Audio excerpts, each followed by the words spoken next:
Welcome everyone.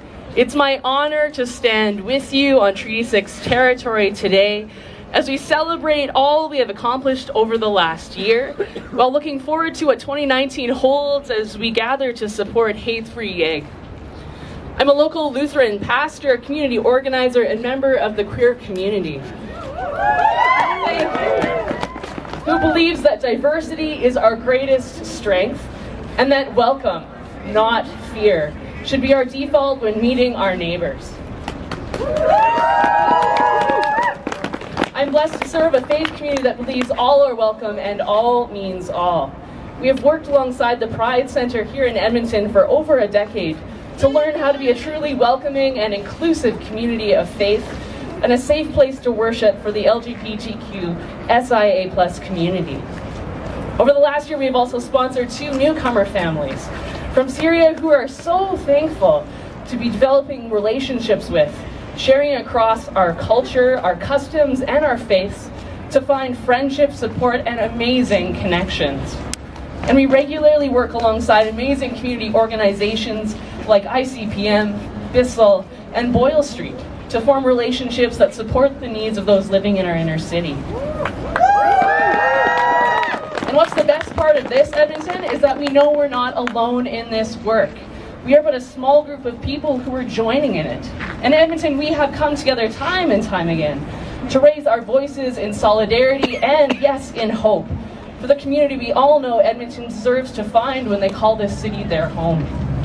A community where love, respect, and welcome can come to be our central conversation points, our decisions, and the meaning of our relationships. In the famous words of Sister Mary Clarence, who you may remember from the classic movie Sister Act 2, if you want to be somebody, if you want to go somewhere, you better wake up and pay attention. And Edmonton, let me tell you, we are a city that has woken up and we are paying attention. We have become aware of the hurtful and hateful rhetoric that some groups wish to share in this place. And we have said enough is enough. And we won't stand for hate in any of its insidious forms in our communities. And with the help of concerned citizens, community organizers, and groups like Hate-Free YEG, Edmonton has woken up to the fact that we need to actively work together towards creating and fostering neighborhoods and communities where all can truly be welcome.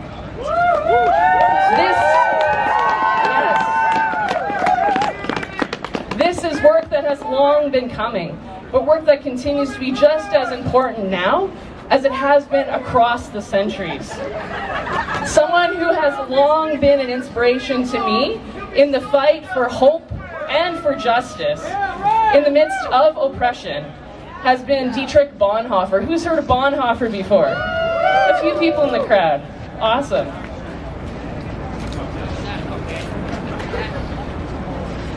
So Bonhoeffer, during the Second World War, lived in the heart of Nazi Germany and was a Lutheran pastor and theologian who was an outspoken opposition to Nazis and willing to speak out not just about Hitler's dictatorship, but also about euthanasia program and the Jewish Holocaust. Bonhoeffer had many opportunities to escape Germany, yet deliberately chose to stay and work with a confessing church, a group of churches that refused to allow their pulpits to be used for Nazi propaganda and hate, and who fought back against the oppression that he had witnessed over the years. In 1943, just after getting engaged, Bonhoeffer was arrested and taken to Tegel prison, and then was later taken to Flossenburg, where he was executed at the age of 39. Yet while he was alive, he continued to write letters back to his supporters and encouraged them to continue to work for good, to do what was right, and to fight against the oppressive forces of hate in their communities.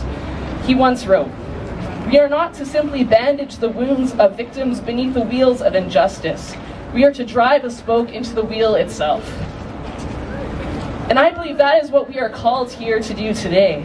No matter our background, our belief, our age, or our place within this community, we are called to use our various gifts, connections, privileges, and abilities when we feel supported and able to end the waves of injustice and oppression that wage against our city. We can no longer stand by as our families and neighbors and friends face threats of violence and hate.